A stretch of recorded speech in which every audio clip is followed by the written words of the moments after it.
नमस्कार, मैं हूं आपके साथ दीपक भदौरिया। बम्पर मतदान हमारी खास पेशकश में आपका स्वागत है। मध्य प्रदेश के मतदाताओं ने जिस उत्साह के साथ मतदान किया, उसने राजनीतिक विश्लेषकों के आकलन को बहुत प्रभावित किया है। प्रदेश में हुई बम्पर वोटिंग ने सियासी समीकरण बदल दिए हैं।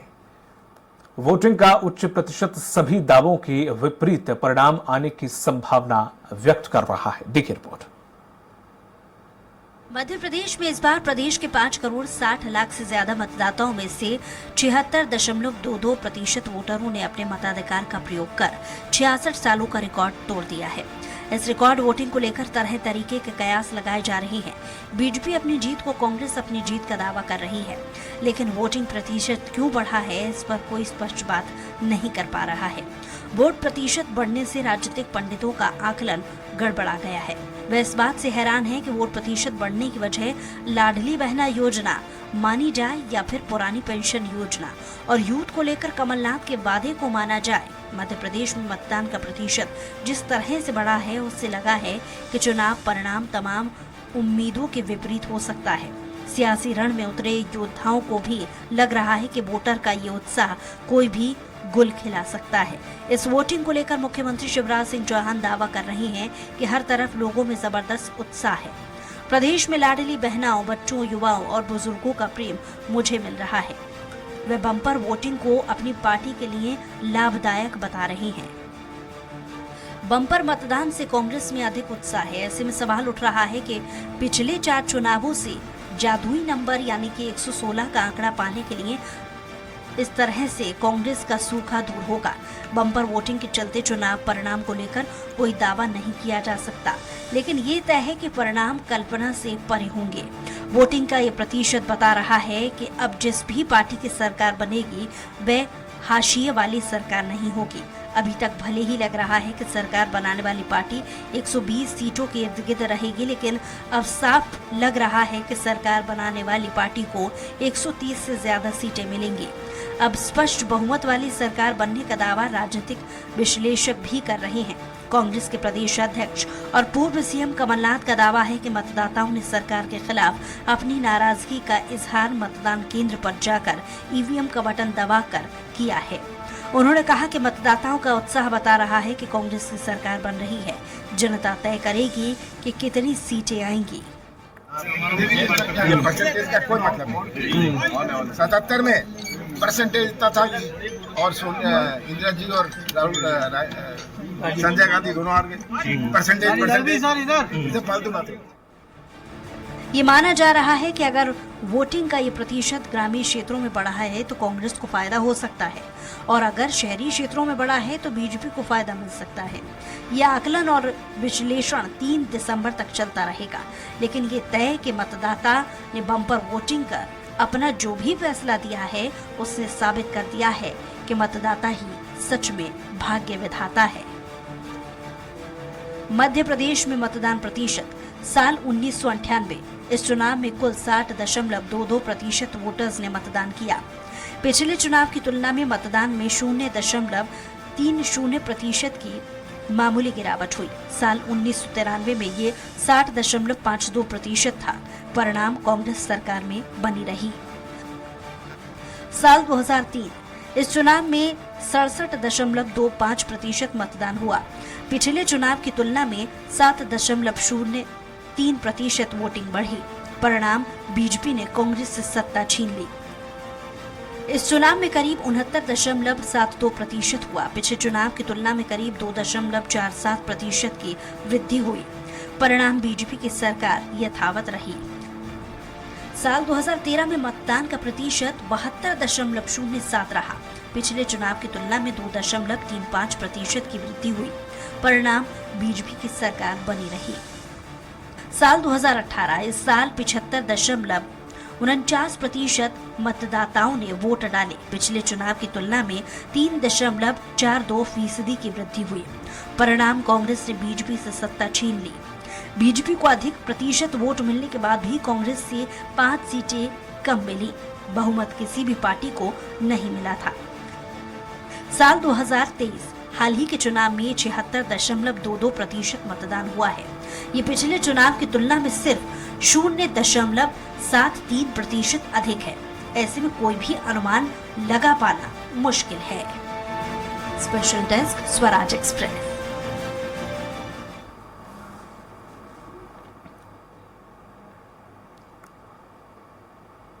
और इसी मुद्दे पर चर्चा करने के लिए हमारे साथ खास मेहमान जुड़े हुए हैं। भोपाल से हैं Ajay Tripathi sir, street editor. Sir, आपका बहुत बहुत स्वागत है। और ग्वालियर से हैं सत्यप्रकाश शर्मा जी, वरिष्ठ पत्रकार हैं। सत्यप्रकाश शर्मा जी, आपका बहुत बहुत स्वागत है। और जबलपुर से हैं रविंद्र दुबे जी, वरिष्ठ पत्रकार हैं, आपका भी बहुत बहुत स्वागत है। और रीवा से जयराम शुक्ला, राजनीतिक विश्लेषक, वो भी हमारे साथ, आपका बहुत बहुत स्वागत है। तो जिस तरह से, सबसे पहले त्रिपाठी सर, मैं ये जानना चाहूंगा कि वोटिंग परसेंट बढ़ा है, क्योंकि 2003 से हम लगातार दिख रहे हैं कुछ ना कुछ प्रतिशत बढ़ोतरी हर साल हुई है, चाहे वो 2003, 8, 13, 18 और 23। लेकिन ये वोटिंग परसेंट बढ़ने के पीछे सहूलियत चुनाव आयोग के द्वारा, या जागरूकता, या किसी के प्रति नाराजगी, या फिर किसी के प्रति ज्यादा प्यार, क्या इसे दिया जाए नाम, क्या इसके पीछे की वजह माने? देखिए, सुधार की संभावना लगातार बनी रहती है दीपक, और हर चुनाव में सुधार हो रहा है धीरे धीरे, और उसका एक परिणाम होता है। लेकिन ये जो डाटा हमारे पास अवेलेबल है, जो विश्लेषण हम लोग करते हैं, इसमें यह है कि जब 2%, 2.5% तक वोट बैंक बढ़ता है, वोट प्रतिशत, तो फिर सरकार यथावत रहती है या कम हो थोड़ा बहुत। लेकिन जब 2-2.5% से ऊपर बढ़ता है तो सरकार बदल जाती है, ऐसा देखा गया है। क्योंकि 2003 का चुनाव देखे तो 7% बढ़ा था, तो वो सरकार चली गई, और उसके बाद जब भी स्टेबल रहता है तब सरकार नहीं बदलती। और इस बार के चुनाव में अगर 2018 से कंपेयर किया जाए तो सिर्फ 0.73% मतदान बढ़ा है। तो ऐसे में ये दावा नहीं किया सकता कि बीजेपी की सरकार बदल रही है। पर सरकार बदलना और सरकार, एक बड़ा मुद्दा इसलिए कि 2018 का जब कंपेयर हम करते तो उस समय कांग्रेस सरकार में थी, परिस्थितियां जैसी भी रही हूँ, कांग्रेस सरकार में थी, 200 बीजेपी का वोट शेयर ज़्यादा था, लेकिन सीटें बीजेपी की कम थी, सरकार कांग्रेस की बनी थी। तो अगर ये माना जाए तो चूंकि 0.73% बढ़ा है 2018 की तुलना में, इसमें 2022-20 का जो बाई इलेक्शन हुए 29 सीटों, उसको काउंट नहीं किया जा रहा। तो ये माना जा सकता है कि अभी जो तमाम चीज़ें होती हैं कि सरकार यथावत रहेगी, मतलब जो परिस्थितियाँ 2018 में थी वो 10 की 10 बनी रहेंगी, ये अनुमान फिलहाल लगाया जा सकता है। दीपक, ठीक है। सुशील सर, जिस तरह से देखा जाए वोटिंग परसेंट, जैसे सर ने कहा कि आंकड़े जो बताते हैं वो यथावत रही, सरकार इस तरह के आंकड़े इंगित करते हैं इस ओर। लेकिन सवाल यह खड़ा होता है कि जिस तरह से कांग्रेस लगातार कह रही थी एक बड़ी जीत, हम लोग लगातार सर्वे भी देख रहे हैं जिसमें बराबर की टक्कर बताई जा रही है, कुछ ही सीटों का अंतर बताया जा रहा है। तो यह वोटिंग परसेंट बढ़ने का अंतर, ये क्या माना जाए कि अंतर ज्यादा होगा दोनों के बीच में, या फिर बहुत कम अंतर माना जा सकता है? क्या कहता है? नहीं, अगर आप वोटिंग परसेंटेज देखेंगे तो बहुत मामूली अंतर 2018 और 2023 के चुनाव के बीच में है। तो ये अंतर, ये बहुत बड़े आमूलचूल परिवर्तन की तरफ मुझे लगता है कि इशारा नहीं करता है। लेकिन अगर आप सरकार बदलने की प्रक्रिया को अगर आप आंकड़ों की बाजीगरी से देखना चाहेंगे तो एक इंटरेस्टिंग पॉइंट ये है कि जब बीजेपी ने सरकार बनाई है, चाहे वो कांग्रेस से सत्ता छीनी हो या स्वयं सत्ता बरकरार रखी हो, तो मार्जिन ऑफ जो परसेंट है वो 5% से लेकर 10% वोट अबोव लेके, या दोनों के बीच की कंपैरिजन की बात कर रहा हूं।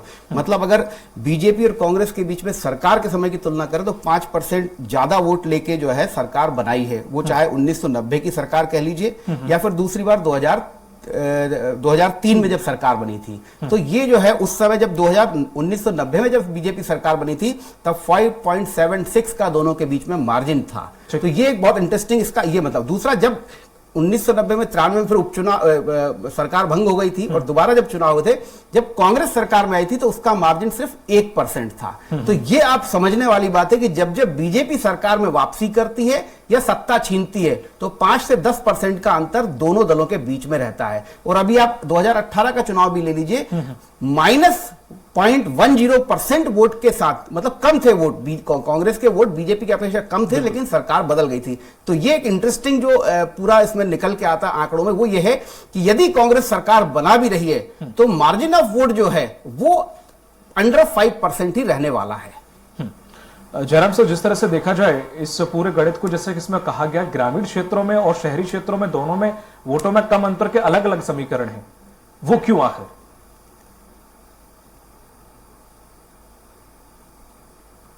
अब तक आवाज आ रही है जयराम सर? ठीक है, सर तक आवाज नहीं पहुंच पा रही है। मैं त्रिपाठी सर के पास फिर से आ जाना चाहूंगा। त्रिपाठी सर, जो अभी देखा कि ग्रामीण क्षेत्रों में अगर वोटिंग परसेंट कम ज्यादा और शहरी क्षेत्र में कम है, दोनों में इस प्रकार के अंतर को इस तरह से क्यों आंका जाता है? ये ट्रेडिशनल चला रहा है कि जो कांग्रेस का वोट बैंक होता है वो ग्रामीण क्षेत्रों में ज्यादा होता है, इसलिए जब देखा जाता है कि कांग्रेस जी बात रखें। ग्रामीण क्षेत्रों में अगर वोट बढ़ रहा है, इसका मतलब कांग्रेस के खाते में जा रहा है, और बीजेपी को शहरी क्षेत्रों की पार्टी माना जाता है, उसमें अगर वोट बढ़ रहा है तो ये माना जाता है कि बीजेपी की तरफ झुकाव लोगों का है। पर इस बार जो अभी 2023 का जो आंकड़ा साफ दिख रहा है, इसमें शहरी क्षेत्रों में वोट परसेंट बहुत ज़्यादा नहीं बढ़ा, और विशेषकर चारों महानगर जो हैं, इंदौर, भोपाल, ग्वालियर, जबलपुर में यहाँ बहुत ज़्यादा डाटा बढ़ा नहीं है। इसलिए तमाम शंकाएं अभी भी खड़ी हो रही हैं। और जो सुशील जी जो बात कह रहे थे कि जब बेसिक डिफरेंस दोनों पार्टियों के बीच में लगभग 5% का होता है, बीजेपी अगर 5% के साथ गेन करती है तो बीजेपी की सरकार बन जाती है। पिछली बार बीजेपी ने गेन किया था वोटिंग परसेंट में, सीटों में नहीं, 0.something% था, तो उस वजह से बीजेपी की वोट ज़्यादा थे, लेकिन चूंकि सीटें कम हो गई थी वो बीजेपी के नुकसानदायक हुआ था। सुशील सर, जिस तरह से अगर ये देखें कि वोटिंग परसेंट में भी ज्यादा अंतर नहीं है, लेकिन हम महानगरों की बात करें तो भोपाल की राजधानी होते हुए भी यहाँ वोटिंग परसेंट अन्यों की अपेक्षा कम क्यों रहा? इसके पीछे की वजह चाहे ग्वालियर का देख ले, इंदौर का, जबलपुर का हम देख ले, वहां पर वोटिंग परसेंट अमूमन जो रहा है या उससे थोड़ा बहुत अंतर है, लेकिन भोपाल में वोटिंग परसेंट उन सभी से कम क्यों रहा, राजधानी होते हुए भी? देखिए दीपक जी, बहुत सीधी सी बात है कि अगर आप पिछले कई चुनाव का आप एनालिसिस करेंगे तो शहरी क्षेत्रों में वोट परसेंट अपेक्षाकृत कम ही रहा है। और सबसे ज्यादा वोट जो है आप अगर देखेंगे तो महाकौशल और मालवा और कुछ हिस्सा मध्य भारत का, जहां पर 80% अबोव तक वोट गया है।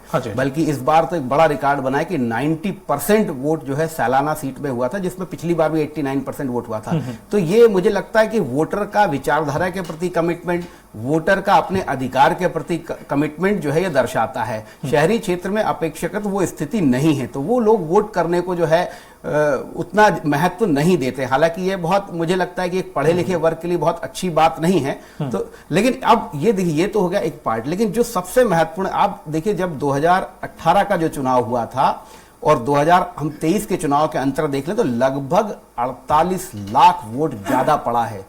ये बहुत बड़ा फिगर है। ये फिगर जो है अपने आप में मायने रखता है। 2018 के चुनाव में 3 करोड़ 78 लाख वोटर जो है पार्टिसिपेट किए थे, उन्होंने वोट किया था, और इस बार 4 करोड़ 27 लाख से ज्यादा वोट पड़ा है। तो ये 48 लाख वोट बहुत बड़ा डिसीजन देने वाला है, और इसमें से लगभग, मैं अजय जी गलत नहीं हो तो शायद 22 लाख वोटर पहली बार वाला है। तो ये जो फिगर है, ये फिगर बहुत सारी कहानी कहता है। तो इसीलिए आप देखें कि हम जैसे, अजय जी जैसे सारे विशेषज्ञ इस बात को लेकर बड़ा वो आशा की थे, आखिर इस 48 लाख वोटर ने क्या सोच के वोट किया है और किस तरफ वोट किया है।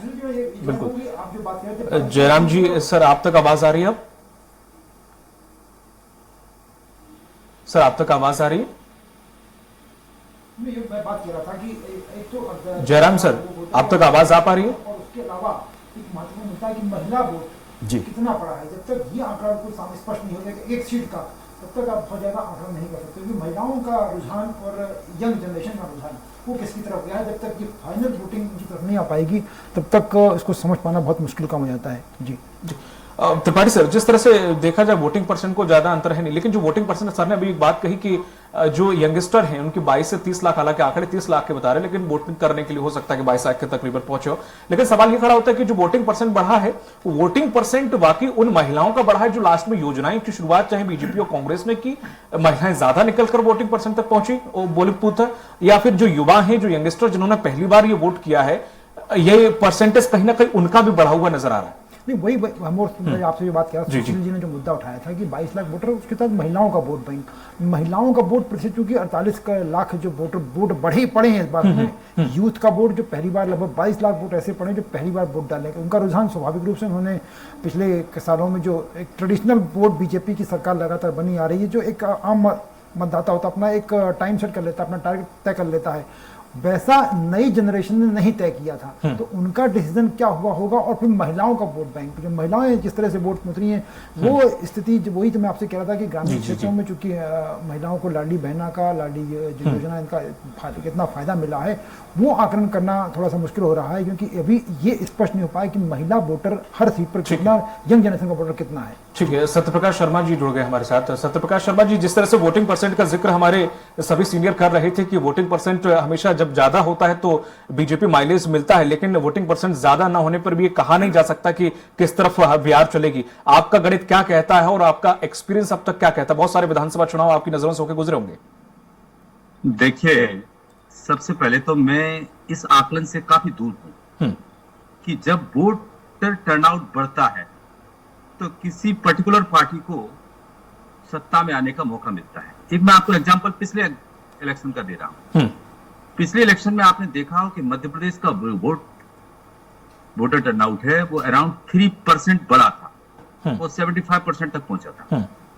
एडजॉइनिंग स्टेट छत्तीसगढ़ का देखें आप, छत्तीसगढ़ में पिछले बार से यानी 2013 से 18 में डाउन हुआ था वोटर टर्नआउट, और आपने देखा कितना बड़ा बदलाव हुआ था, वो कितना बड़ा बदलाव हुआ था, यानी कि 68 सीट्स कांग्रेस ने जीती थी और रिमेनिंग सीट्स पर भारतीय जनता पार्टी और जेजेपी दिखी थी।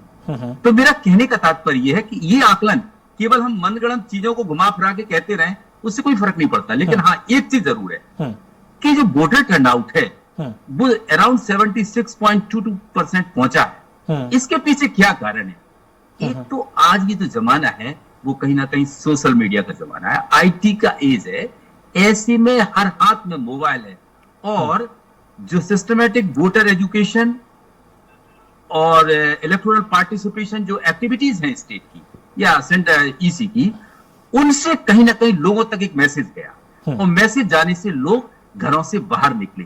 लेकिन एक चीज बड़ी महत्वपूर्ण है जो आप लोगों से मैं सुन रहा था, देखिए पिछले बार मध्य प्रदेश में जो महिलाओं का वोटर टर्नआउट था वो था अराउंड 74%। इस बार जो वोटर टर्नआउट है वो 71% है। तो आप ये कैसे कह सकते हैं कि महिलाओं का वोटिंग इस बार ज्यादा हुआ है पिछली बार की तुलना में? मैं तो ये कह रहा हूं पिछली बार ज्यादा हुआ था। हाँ, एक बात जरूर बहुत अच्छी है कि जो वोटर टर्नआउट बढ़ा है उसके पीछे सबसे मेजर फैक्टर है तो ट्राइबल एरियाज हैं, जिनमें आपको आश्चर्य होगा कि बालाघाट, जिंडोरी और मंडला जैसे ट्राइबल प्रोन नक्सल जो प्रोन एरियाज में भी आप देखते हैं जबरदस्त वोटिंग दिखी है। अगर हम मध्य प्रदेश का वो एरिया चुने जो कहां से शुरू होता, बिंद से शुरू होकर मंडला की साइड चलता हुआ जबलपुर को क्रॉस करते हुए अगर निमाड़ इस बेल्ट पर पूरा जाए, मालवा निमाड़ में भी क्रॉस करें, तो देखते हैं कि जो एरिया में ट्राइबल ज्यादा है वहां पर वोटर टर्नआउट अराउंड 80 के अबव पहुंचा है। सैलाना में अब 90% वोटिंग हुई है, तो ये जबरदस्त है। तो ये कहीं ना कहीं शहरों में हालांकि थोड़ा सा स्लाइटली कुछ चेंज दिखा है, इंक्रीज हुआ है, लेकिन वो उसको नहीं माना जा सकता। हाँ, एक चीज जरूर है कि लोग कह रहे हैं कि शिवराज सिंह चौहान की जो बहुत शानदार योजना जिसको लाडली बहना योजना, उसके कारण वोट बढ़ा है। हालांकि बढ़ सकता है, लेकिन ये ग्रामीण क्षेत्र में जब महिलाएं ज्यादा डालने गई हैं और शहरी क्षेत्रों में कम गई हैं, इसका तात्पर्य मेरा कहने का यह है कि ग्रामीण क्षेत्रों में एलबीवाई का ज्यादा इन्फ्लुएंस देखा गया as compared to local bodies. अब इसके साथ साथ कि जो बड़े शहर है, पिछले बार कांग्रेस को बड़े शहरों में उतनी सफलता नहीं मिली, यानी मिड सिटीज में भी कहें उतनी सफलता नहीं मिली। हालांकि जबलपुर, भोपाल और ग्वालियर ये तीन ऐसे मेट्रोज थे स्टेट के जहां कांग्रेस ने कुछ पर्याप्त सीटें हासिल की, और जो रूरल एरिया था उसमें कांग्रेस ने जबरदस्त जीत हासिल की, और रूरल अर्बन एरियाज में बीजेपी आगे रहे। और यह भी माना जाता है कि अर्बन एरिया में बीजेपी का जो वोट है वो ज्यादा माना जाता है कांग्रेस की अपेक्षा। तो ये कहा क्या जा सकता है इससे पूरी से जो मैंने बोला इसका आकलन क्या है कि जब रूरल एरिया में वोटिंग बढ़ा, उसका एक फैक्टर लाडली बहना योजना या दूसरा फैक्टर ठीक। कांग्रेस के प्रति लोगों का जाना, ठीक। दोनों में से एक जरूर माना जा सकता ठीक है है। या दोनों ही माने जा सकते हैं। और अर्बन एरिया में वोट शेयर, वोट परसेंटेज कम होना, ठीक इसका तात्पर्य क्या है कि कहीं ना कहीं कांग्रेस पिछले ठीक सर। 2018 से थोड़ी आगे जाती हुई इस चुनाव में दिख रही ठीक, है। ठीक। लेकिन इसके पीछे एक बड़ा कारण है, अगर शिवराज सिंह चौहान की योजना LBY असर कर गई तो ये मान के चलना कि fight just like 2018 assembly elections की तरह ही हमको इस इलेक्शन में देखने को मिलेगी। ठीक है सर। रविंद्र सर, आप तक आवाज आ रही है? रविंद्र जी, आप तक आवाज आ रही है? ठीक है, सर को आवाज नहीं पहुंच पा रही है। मेरे को आपकी आवाज जी जी रविंद्र सर, आप तक पहुंच पा रही है आवाज? ठीक है, जयराम जी, आप तक आवाज आ पा रही है? हाँ सर, जिन जिन सीटों पर जैसे हम देखें कि वोटिंग परसेंट कम रहा, हाई प्रोफाइल सीट्स हैं बीजेपी के लिए और कांग्रेस के लिए भी, जैसे दिमनी का हम उदाहरण ले लें कि वहां जितना उम्मीद लगाई जा रही थी वहां उतना वोटिंग परसेंट नहीं रहा, कारण जो भी रहे हो, तो क्या ये कहा जा सकता है कि जहां पर जिन हाई प्रोफाइल सीट पर उम्मीद थी कि अच्छा वोट गिरेगा और वहां पर वोटिंग परसेंट कम रही है, तो यहां पर उन सियासतदारों के लिए जो कि उस सीट पर दावेदारी कर रहे थे उनके लिए मुश्किलात खड़ी हो सकती है?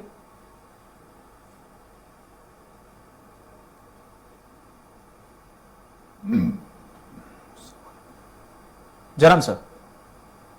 अच्छा, पूछ रहे हैं? जी जी सर। सब खिलाफ जब है तो वोटिंग बढ़ जाता है। अभी तक कितना भी पूरा प्रीवियस हिस्ट्री देखें, 1990 से लेकर 1990 में वोट परसेंट पिछले से बढ़ा था, बीजेपी की सरकार आई, तो 93 में बढ़ा तो कांग्रेस की सरकार आई। तो इस तरीके से जब भी सत्ता परिवर्तन हुआ है तो वो वोट में एक बढ़त आपने देखा होगा। इस चुनाव में जो मतदान के जो प्रतिशत आए हैं तो उसमें 0.75 की बढ़त है। मैं इस बढ़त को ज्यादा बढ़त नहीं मानता हूं, मतलब एक यथा स्थिति जैसी स्थिति है। लेकिन एक ठीक पॉइंट आपने ध्यान दिलाया कि जो हाई प्रोफाइल सीट है उसमें वोटिंग परसेंटेज एवरेज कमा है। जैसे हम रीवा में राजेंद्र शुक्ल की सीट को माने जी जी जी, तो जो रिमेनिंग 7 सीटें हैं उनसे मतदान का प्रतिशत कम हुआ है। मतदान के कम होने का मतलब जो सत्ताधारी दल है या जो रिटेन कर रहा है उस सीट को, उसके पक्ष में जाता है। यदि बदलाव के वोट होते हैं तो का परसेंटेज बढ़ जाता है। ये अब तक की एक जनरल ट्रेंडिंग अपन मानते आए। ठीक है। रविंद्र सर, अब आप तक आवाज आ रही है?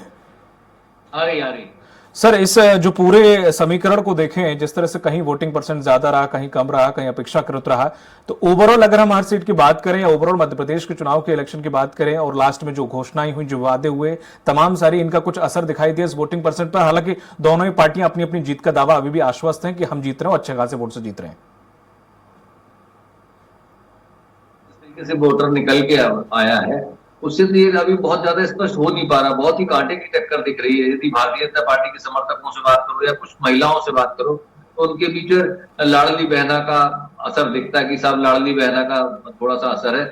और यदि जिन क्षेत्रों में सरकारी कर्मचारी रहते हैं, चाहे वो सेंट्रल गवर्नमेंट का हो चाहे स्टेट गवर्नमेंट का कर्मचारी हो, वहाँ OPS का मुद्दा बड़ा सामने उभर कर सामने आया है।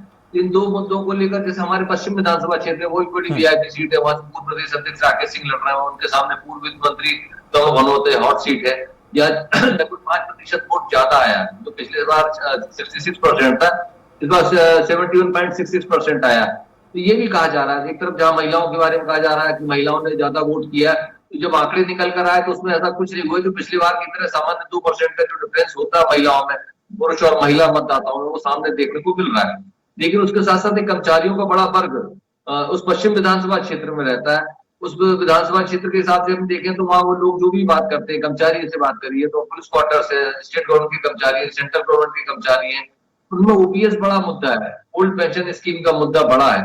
तो यदि उस तरीके से वोटिंग देखें कि साहब वोटिंग उस ट्रेंड को लेकर निकली है, तो यह मैं ऐसा नहीं मानता कि सिर्फ इन दो मुद्दों को लेकर जनता ने बहुत ज्यादा वोट किया है।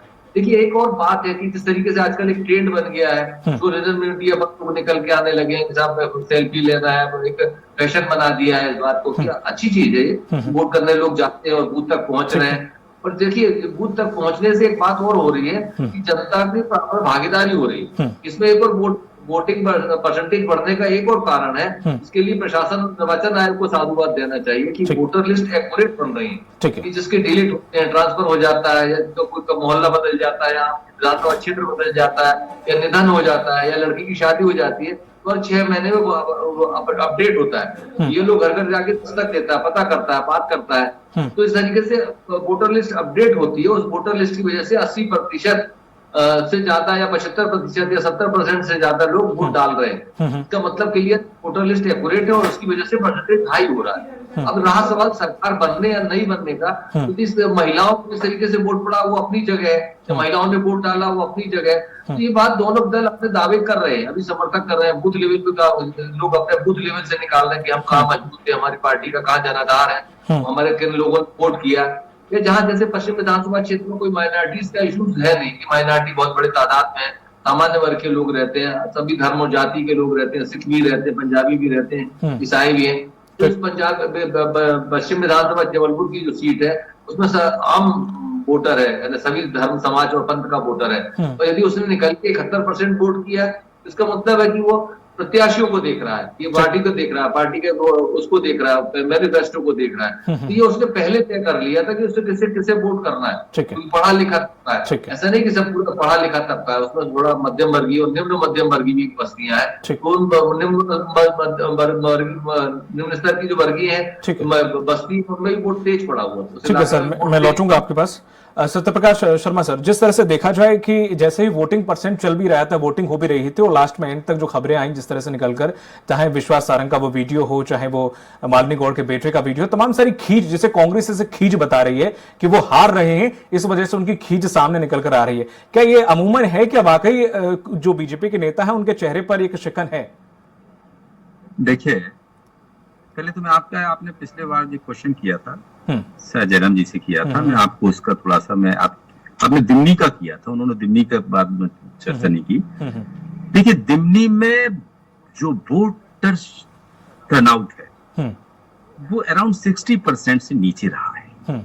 इसके पीछे बड़ा कारण क्या है कि देखिए, जितनी भी जो वायलेंस होते हैं इलेक्शंस में, असेंबली में, मध्य प्रदेश में, उसमें सबसे ज्यादा एरिया वो है ग्वालियर चंबल संभाग का। जी बिल्कुल। और ग्वालियर चंबल संभाग में पर्टिकुलर चंबल संभाग के 2 डिस्ट्रिक्ट भिंड और मुरैना, क्योंकि ये दिमनी इस बार नरेंद्र सिंह तोमर के चुनाव लड़ने से हाई प्रोफाइल सीट हो गई। इस सीट के हॉट होने के दूसरे कारण एक और भी था, क्योंकि उन्हीं की कम्युनिटी के 3 लोग बिल्कुल मैदान में थे, यानी 3 छतरी मैदान में थे, इसलिए वोट के स्प्लिट होने के चांसेस ज्यादा दिखे। 3 तोमर। अब आपने ये कहा कि ये यहाँ पर क्या हुआ कि इतना वोट परसेंट कम क्यों रहा, उसके पीछे सीधा कारण आपने देखा, वहां गोली चली, हाँ जी, बेल्टिंग हुई, कुछ लोग घायल हुए, हॉस्पिटलाइज हुए। ऐसे में कहीं ना कहीं जो दूसरा आम वर्ग का मतदाता है, यानी अपर क्लास का नहीं, जो लोअर क्लास का मतदाता है, या जो अपने आप को बेचारा पुअर समझता है, वो उसने वोट जाना मुनासिब अपने परिवार के साथ नहीं समझा। ठीक है। और इसके कारण ये पूरी रूरल एरिया की सीट होने के बावजूद भी, हालांकि यहाँ छोटे से टाउन है, सिविल बॉडीज हैं उसमें, लेकिन बावजूद अम्बा जैसी कोरसा जैसी सिविल बॉडी उसी में आती है, लेकिन बावजूद भी वो वोट देने नहीं निकले। जबकि आप चंबल के एक दूसरे जिले श्योपुर की तरफ चलते हैं, जो कहीं ना कहीं शहरिया ट्राइबल डोमिनेटेड क्षेत्र माना जाता है, वहां पर आपने देखा कि अराउंड 75 to 80% वोट परसेंटेज रहा। तो ये एक ही देखिए, एक ज्योग्राफिकल रीजन में आप देख रहे हैं कि कितना अंतर दिख रहा है। इसका कारण कहीं ना कहीं भय, झगड़े, वायलेंस, ये सब बड़े कारण है जिससे मतदाता वहां तक नहीं पहुंच पाया। अब आपने कहा, दूसरा आपका जो प्रश्न है कि क्या लगता है कि झुंझलाहट है बीजेपी की या अर्थात क्या, देखिए ये जो इलेक्शन है, इस इलेक्शन में जो वोटर्स से आप बात करेंगे, तो वोटर को अगर आप घुमा फिरा के पूछेंगे तभी आप आइडिया लगा सकते हैं। ये स्पष्ट नहीं हो सकता कि वोटर ये कह दे कि मैंने इस पार्टी को वोट दिया। इसके पीछे बड़ा कारण है। पहले आमतौर पर कार्यकर्ता तो कहते ही हैं, कार्यकर्ता तो उस पार्टी के तो कहेंगे, नहीं भी दिया होगा तो भी बोलेंगे, लेकिन वोटर भी बोल देता था। आज सोशल मीडिया का जमाना है और लोगों यानी कि जो प्रतिनिधि हैं, जनप्रतिनिधि यानी जो लेजिस्लेटर्स चुन के जाते हैं, उनके सोच भी बहुत छोटे हो गए हैं।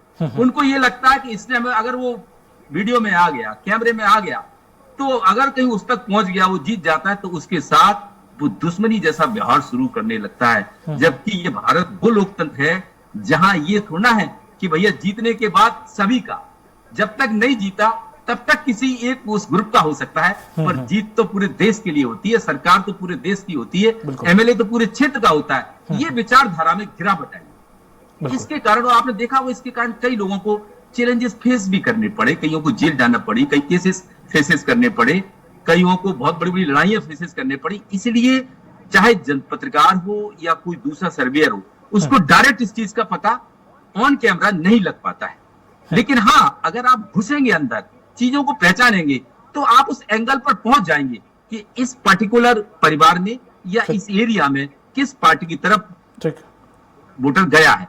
लेकिन यह तय है कि इस बार के चुनाव में जो ट्रेंड्स दिख रहे हैं, चाहे सी वोटर का सर्वे का है या दूसरे ओपिनियन पोल्स का है जो एबीपी वगैरह ने दिए, उसमें यह तय है कि ग्वालियर चंबल, विंध्य प्रदेश, बुंदेलखंड, निमाड़, ये 4 ऐसे रीजन हैं जहां कांग्रेस बढ़त में रहने की स्थिति में दिख रही है। जबकि रिमेनिंग 2 रीजन मालवा निमाड़, मालवा या फिर भोपाल संभाग, लेकिन मैं महाकौशल भी छोड़ गया, महाकौशल में भी कांग्रेस का परफॉर्मेंस बीजेपी की अपेक्षा बेटर रहने की स्थिति दिखती है। भोपाल रीजन में और पर्टिकुलर इन मालवा रीजन में बीजेपी कुछ कांग्रेस से आगे जाती हुई दिखेगी। कुल मिला के ये है, जिन रीजन में कांग्रेस कमजोर थी वहां कुछ बढ़ भी सकती है। ग्वालियर चंबल में पिछले बार बीजेपी को केवल 7 सीटें थी, इस बार वहां बीजेपी की सीट 3-4 बढ़ सकती हैं। हालांकि नरेंद्र सिंह तोमर के बेटे का जो वीडियो आने का जो बाद, ये माना जा रहा है कि उस इलाके में शायद इसका कुछ इंपैक्ट पड़ा हो। मुझे लगता है नेशनल पॉलिटिक्स का इशू हो सकता है या with in the party issue हो सकता है, लेकिन ये पब्लिक में, वोटर्स में इस इशू का कोई इंपैक्ट देखने को नहीं मिला। ठीक है सर, बहुत बहुत शुक्रिया सर इस चर्चा में शामिल होने के लिए, आपको बहुत बहुत धन्यवाद। सुशील सर, जिस तरह से देखें, कहते हैं कि चंबल संभाग की बात करें और चाहे वो आगर मालवा की बात करें, तो यहां से कहीं ना कहीं सत्ता की चाबी होकर जाती है। तो मालवा निवाड़ की बात, क्या वाकई सिर्फ वोटिंग परसेंट इन दोनों का ही मायने रखता है कि कम ज्यादा हुआ तो फर्क पड़ेगा, या ओवरऑल सबका, चाहे वो बुंदेलखंड ले लें, चाहे महाकौशल ले लें, इन सबका एक्चुअली मैटर करता है? नहीं, मालवा निमाड़ की बात हम सिर्फ इसलिए करते हैं क्योंकि वहां पर मालवा निमाड़ को मिला के 66 सीटें होती हैं। हाँ। तो वहां चूंकि सबसे बड़ा एरिया है, तो इस कारण हम मान के चलते हैं कि वहां जिस पार्टी को ज्यादा सीटें मिलेगी वहां से जो है सत्ता की शुरुआत हो सकती है। लेकिन इसका मतलब ये नहीं कि हम बाकी क्षेत्रों को इग्नोर कर सकते हैं। दूसरा देखिए, सबसे महत्वपूर्ण ये है कि इस चुनाव में जो हम जो बात कर रहे हैं, हम ये समझने की कोशिश कर रहे हैं, इस आकलन की तरफ जाने की कोशिश कर रहे हैं कि आखिर इस वोट परसेंट के बढ़ने के मायने क्या हैं। तो देखिए, 2-3 चीजें मैं पहले भी क्लियर करता हूं। जब कांग्रेस अगर सरकार बनाती है तो वो मार्जिन जो है उसका 5% के अंदर रहता है और बीजेपी 5 से 10% के बाद जाके सरकार हासिल करती है। एक बात तो है। दूसरा ये कि इसमें सबसे बड़ा फैक्टर ये देखिए, आपको दिख रहा है कि 0.72% वोट बढ़ा है, ये परसेंटेज में आपको दिख रहा है। हाँ जी। लेकिन यदि आप इसको फिगर्स पे देखते हैं तो लगभग 47 लाख वोट बढ़ा है। और ये सिर्फ एक एरिया में नहीं बढ़ा है। अगर आप इसमें ग्वालियर चंबल में देखेंगे तो 8,38,000 वोट ज्यादा पड़ा है। बुंदेलखंड में 5,62,000 वोट ज्यादा पड़ा है। विंध्य में 5,10,000 वोट ज्यादा पड़ा है। महाकौशल में 7,14,000 वोट ज्यादा पड़ा है। मध्य भारत में 7,63,000 वोट ज्यादा पड़ा है और मालवा में 13,75,000 वोट ज्यादा पड़ा है। तो ये जो ज्यादा वोट पड़ा है, ये वोट किसकी तरफ गया है, यही सबसे बड़ा। और इसमें सबसे बड़ा जो शिवराज सिंह चौहान बार बार कहते हैं कि क्या लाडली बहना गेम चेंजर है, ये उसका आकलन होगा। क्या कांग्रेस की गारंटी पर लोगों ने विश्वास किया, ये उसका आकलन होगा। पर अगर, और दूसरा इसमें सबसे देखिए, जैसे आप ग्वालियर चंबल को ही लें, भले वो एनालिसिस सत्यप्रकाश ही कर रहे हैं, पर मुझे लगता है कि वो वोट परसेंट वैसा नहीं बढ़ा जैसा ग्वालियर चंबल में बढ़ना चाहिए था 34 सीटों वाले एरिया में। लेकिन मालवा में आप देखें तो 13 लाख वोट बड़ा होता है। तो ये वोट ही तय करेगा 47 लाख वोट। अच्छा, एक इंटरेस्टिंग चीज और है कि 2018 और 23 के बीच में मध्य प्रदेश में 56 लाख वोटर बढ़े हैं, उसमें से 47 लाख 48 लाख ने वोट किया है। तो ये वोट के प्रति जो जागरूकता है ये भी बढ़ी है। त्रिपाठी सर, जिस तरह से देखा जाए बात योजनाओं की, लास्ट में सर ने महिलाओं के लिए जो लाडली लक्ष्मी योजना का जिक्र किया और जो नई वोटर्स का जिक्र किया, क्योंकि एक एक वोट भी अहमियत रखता है किसी को जीतने और हारने के लिए। और सर बोल रहे हैं कि जिस तरह से 7 या 8 लाख लगभग हर क्षेत्र में वोटिंग परसेंट बढ़ा है, तो जाके वाकई ये तो कई सीटें एक साइड कर देगा। अगर ये जयराम शुक्ला जुड़े दोनों बेहतर अपने अपने इलाकों के बारे में बता सकते हैं कि sector by region by, sir region अलग अलग है। विंध्य में कहानी पूरी अलग हो जाती है, महाकौशल में अलग हो जाती है, चंबल की कहानी पूरी अलग हो जाती है। तो इकजाई आंकड़े के आधार पर कि ये वोट बैंक बड़ा होगा, जैसे विंध्य का रीजन, अभी आपको जयराम शुक्ला से आप सवाल करेंगे तो आपको बहुत ज्यादा बेहतर बता पाएंगे कि सब कुछ होने के बाद भी वहां का जो जाति समीकरण रहता है, जो वर्गवाद, वहां का जो समाजवाद है, जो वो बात प्रभावित करता है। और इसी तरह महाकौशल का अपना एक अलग आकलन होता है, महाकौशल की स्टाइल अलग होती है। चंबल में जैसा सत्यप्रकाश जी बता रहे थे कि वो वहां पर जो दादागिरी होती है, वहां पर जो वोट बैंक होता है, जो लूटपाट होती है, वो बड़ा प्रभावित करती है। तो दबंगई वहां पर जैसे कि दबंगई बनी रही तो पूरे लोग वोट डाले नहीं आ पाए, ये बड़ा कारण हो सकता है। हर रीजन का दीपक अलग अलग कारण हो सकता है, लेकिन ये एक्साई मान के चला सकता है कि जो योजनाएं सरकार लेके आई ये फील्ड स्तर पर पहुंची हैं, तो कांग्रेस के वादे भी फील्ड स्तर तक पहुंचे। उनका अगर कहीं ये वोट बैंक अगर स्पष्ट होता है कि ग्रामीण क्षेत्रों में जो महिलाओं का वोट बैंक बढ़ा, तो ये एक सामान्य लोगों का आकलन है कि महिला वोट बढ़ने का मतलब है कि बीजेपी की लाडली बहना योजना ने काम किया है। ठीक है जयराम सर, जिस तरह से जातीय समीकरण जो प्रत्याशी दोनों ही पार्टियों ने उतारे, ओबीसी को स्पेसिफिकली ध्यान रख के उतारा गया, तो प्रतिनिधि लगभग सभी ने जातीय समीकरण और एरिया क्षेत्र को न देके उस तरह से उतारे मैदान में। अब ऐसे में हर जगह जाति समीकरण फैक्टर ही मैटर करता है या वाकई योजनाएं मैटर करती हैं, काम मैटर करता है, जिसकी वजह से वहां पर जो वोटिंग परसेंटेज चाहे वो 7 या 8 लाख ज्यादा कम हुआ हो? इस बार तो दिन रात सच रीवा शहडोल संभाग की बात करते हैं तो जाति फैक्टर बहुत ज्यादा दिखा नहीं। ठीक। कि अब जैसे रामपुर बघड़ान एक सीट है जहाँ गणेश सिंह का क्षेत्र है और राम लखन सिंह जो बीजेपी के विधायक रहा करते थे, उनको टिकट नहीं मिला तो लोग उम्मीद कर रहे बीजेपी के खिलाफ जाएंगे, तो बीजेपी खिलाफ हो गए। जबकि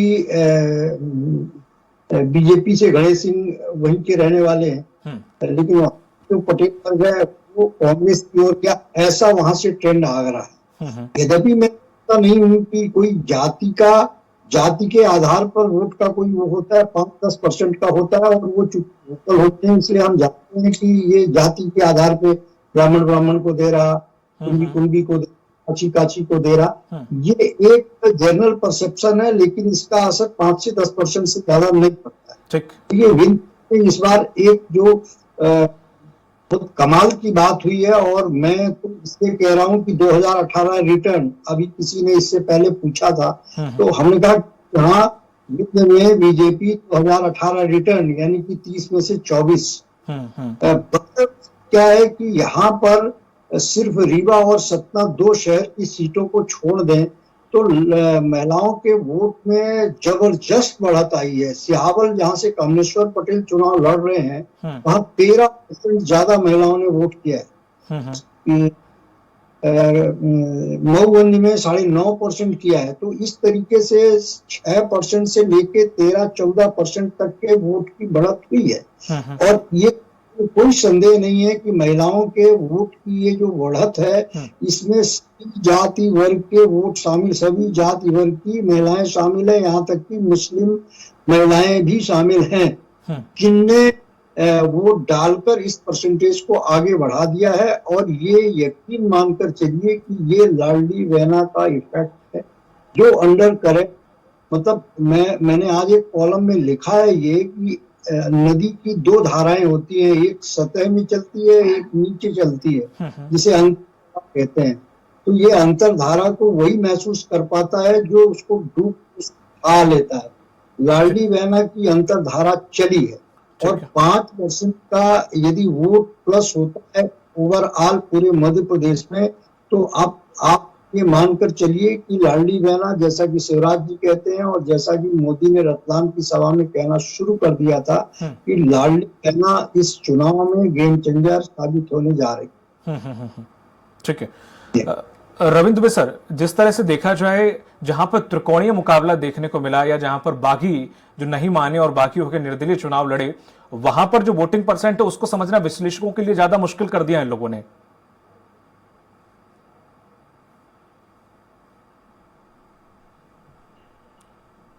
जी रविंद्र जी।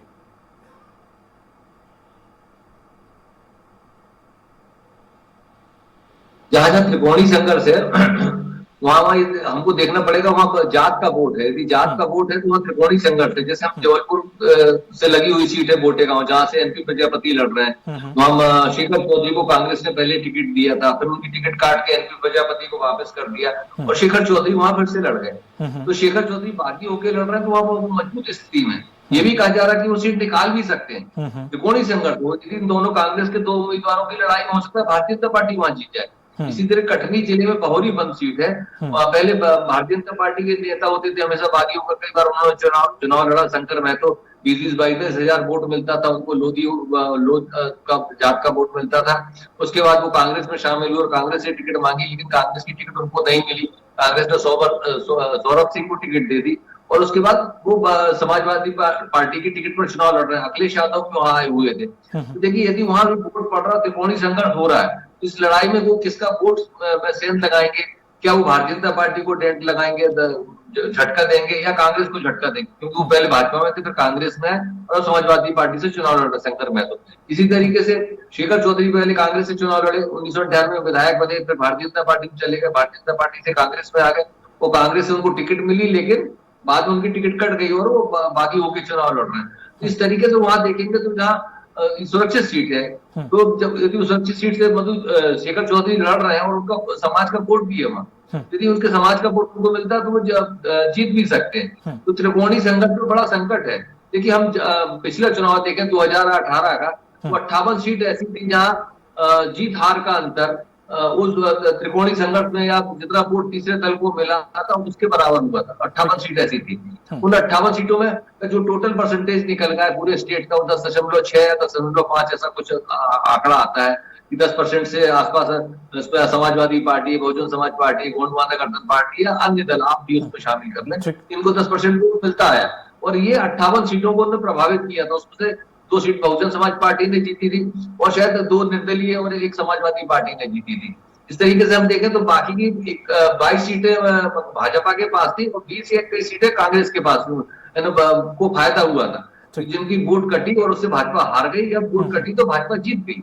तो इस तरीके से हम देखें तो दोनों दलों को लगभग इससे फायदा होता रहा। तो तीसरे दलों को जितना वोट है वो इस बार घटेगा। बहुजन समाज पार्टी का प्रभाव कम हुआ है, लेकिन जो कांग्रेस और बीजेपी के बाकी बहुजन समाज पार्टी या समाजवादी पार्टी से या आप पार्टी से चुनाव लड़ रहे हैं, वो कि दोनों पार्टियों को थोड़ा डेंट लगाएंगे, उनका वोट काटेंगे, तो इससे उनको नुकसान भी हो सकता है। ठीक है। सुशील सर, इस पूरे चुनाव का आपने बड़ा डीपली अध्ययन किया है। सबसे अन्य चुनाव में भी और इस चुनाव में क्या कुछ अलग था, क्या डिफरेंट था, क्या रोचक लगा आपको?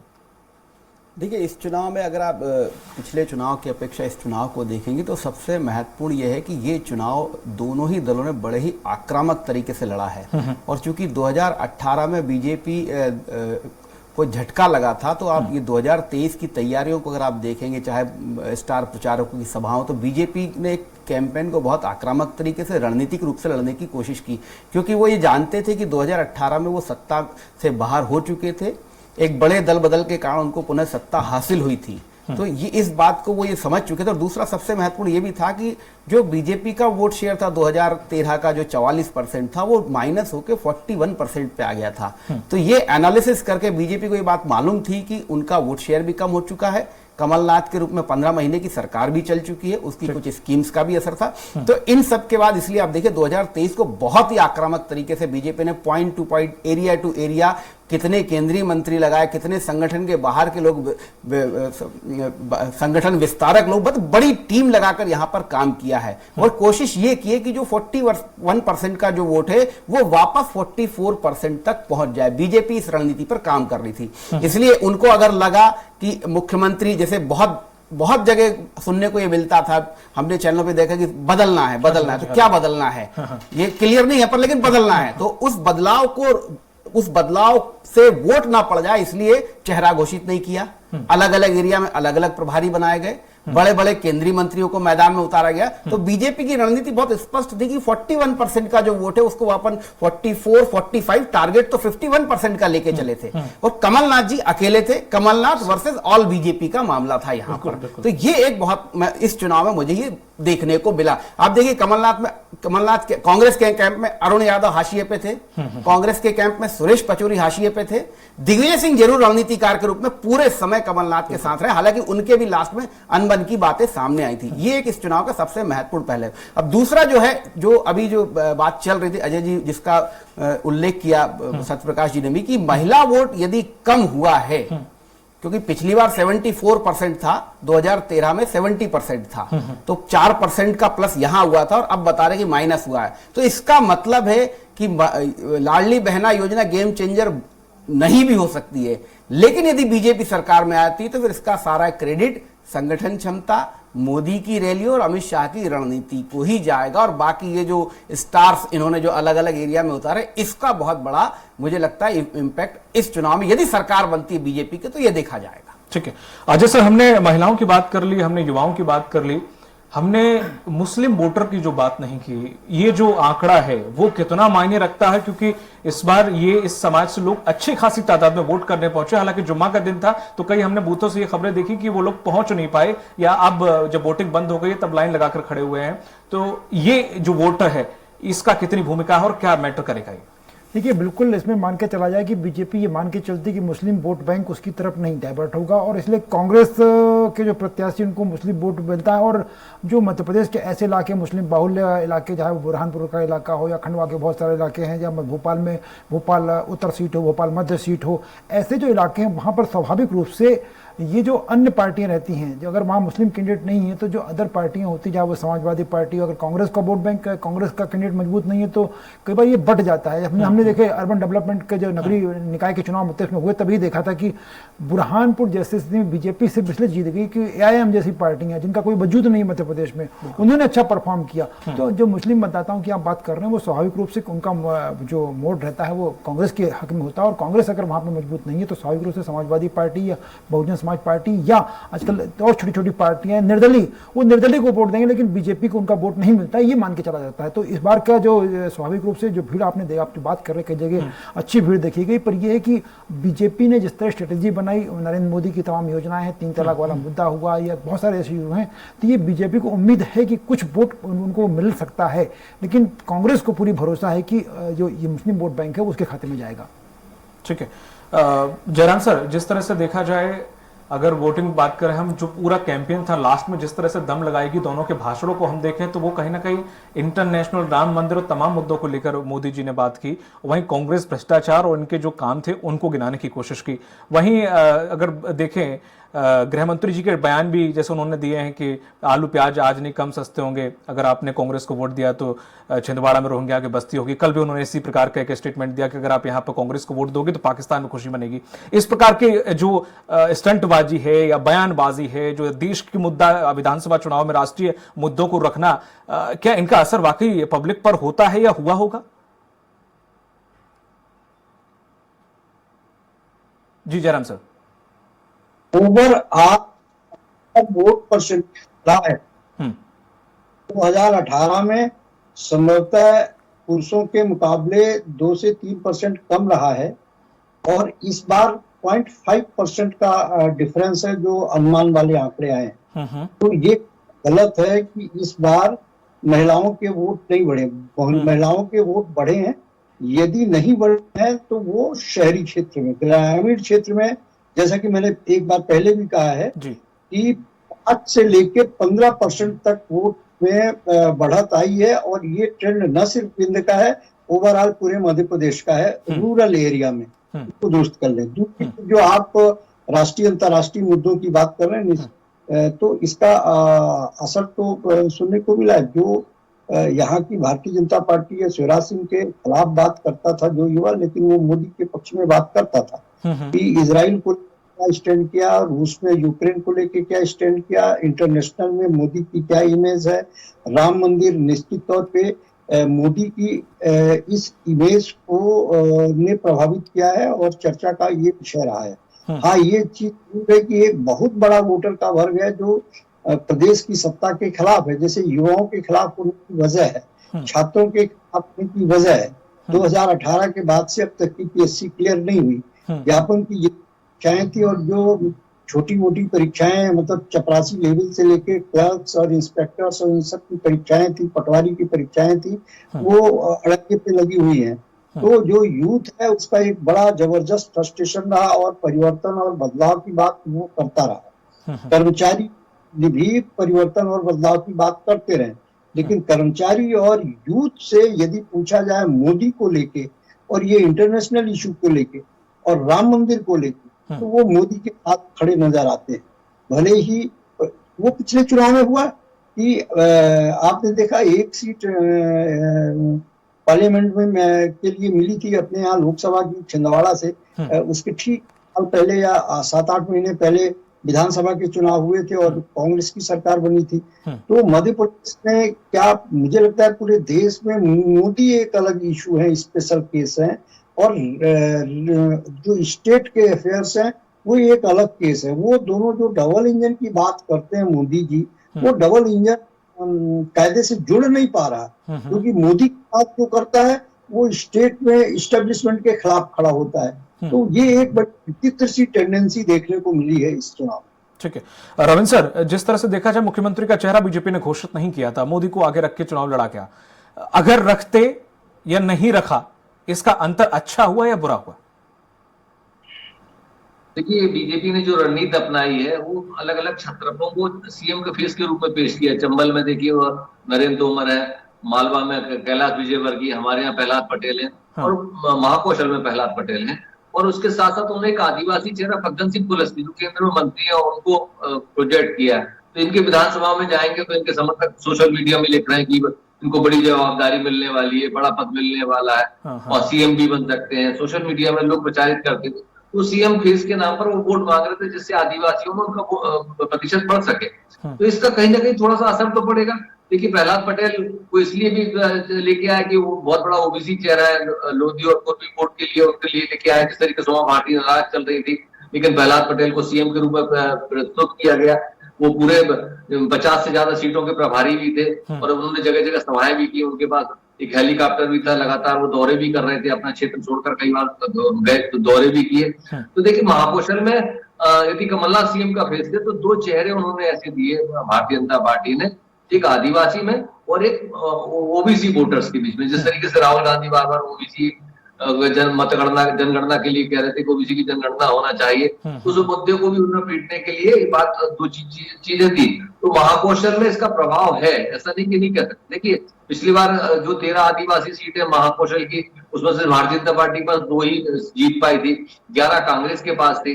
बीजेपी ने पास जो 2 विधायक आदिवासी जीते थे उन दोनों का भी टिकट काट दिया और 11 नए चेहरे दिए। उसके साथ उसमें फग्गन सिंह कुलस्ते को उसका नेतृत्व बना दिया कि फग्गन सिंह कुलस्ते बड़ा चेहरा है, जो पिछले अभी हाल ही में राज्यसभा सदस्य उनके वो हुए, उनका कार्यकाल खत्म हुआ है, संपत्तियां हुई, वो मंडला से टिकट दे दिया। राज्यसभा सदस्य रही, 2.5 साल का कार्यकाल करा और उनको मंडला सीट से संपत्ति हुई को टिकट दे दिया।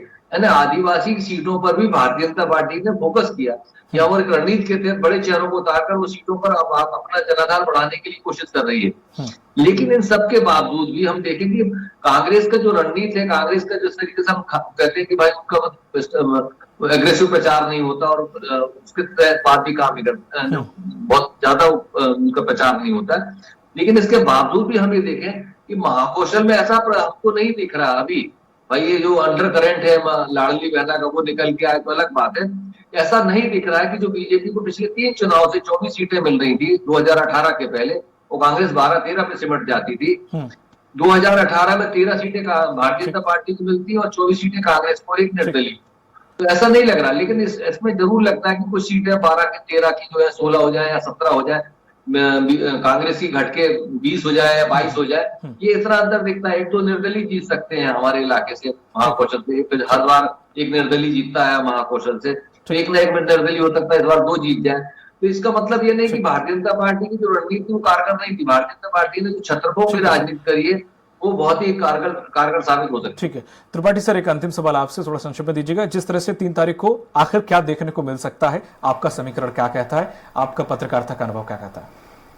देखिए दीपक बिलशु, तो अब हम चारों पांचों लोग जो जुड़े, सबके पैनल के डिस्कशन से एक बात साबित हो रही कि स्पष्ट तौर से अब इस बार नहीं कहा जा सकता कि क्या होने वाला है। 3 तारीख को जब रिजल्ट आएगा तो स्वाभाविक रूप से, अगर जो वोट बैंक की जो बात हम लोग कर रहे थे, अगर महिलाओं का, जो जयराम जी बता रहे थे कि वोट बैंक महिलाओं का बढ़ा, अगर वो ग्रामीण क्षेत्रों में बढ़ा है तो स्वाभाविक रूप से इसका अंडर करंट लाडली बहना योजना है। और अगर शहरी क्षेत्रों में युवाओं का वोट बैंक बढ़ा है तो मान के चला सकता है कि ये जो यंग जनरेशन है वो कहीं ना कहीं कमलनाथ की तमाम बातों से प्रभावित हुई। जो बेरोजगारी के मुद्दे की बात की गई तो प्रभावित हुई है। तो इसका इंतजार करना पड़ेगा। दावे के साथ इस बार कुछ नहीं कह सकता कि 3 तारीख को आखिरकार क्या होने जा रहा है। चलिए, इस चर्चा में शामिल होने के लिए आपका बहुत बहुत शुक्रिया। अजय सर, सुशील सर, जयराम सर और रविंद्र सर, आप 4 लोगों का बहुत बहुत शुक्रिया हमारे साथ चर्चा में शामिल होने के लिए। तो जिस तरह से देखा जाए, दोनों ही पार्टियां, चाहे वो बीजेपी हो चाहे वो कांग्रेस हो, लगातार अपनी अपनी जीत का दावा कर रही हैं। वोट तो पड़ चुके हैं, वोटिंग परसेंट भी थोड़ा सा बढ़ा है। अब देखने वाली बात यह होगी कि राजनीतिक विश्लेषक कुछ खुलकर साफ नहीं बोल पा रहे कि आखिर 3 तारीख को होगा क्या, किसके पक्ष में वोट जाएगा, क्या बराबर रहने वाली हैं पार्टियां या फिर किस तरह से हालात देखने को मिलेंगे, ये देखने वाली बात होगी। 3 तारीख को, 3 दिसंबर को नतीजे आएंगे, तब साफ हो जाएगा दूध का दूध और पानी का पानी। मुझे दीजिए इजाजत, नमस्कार।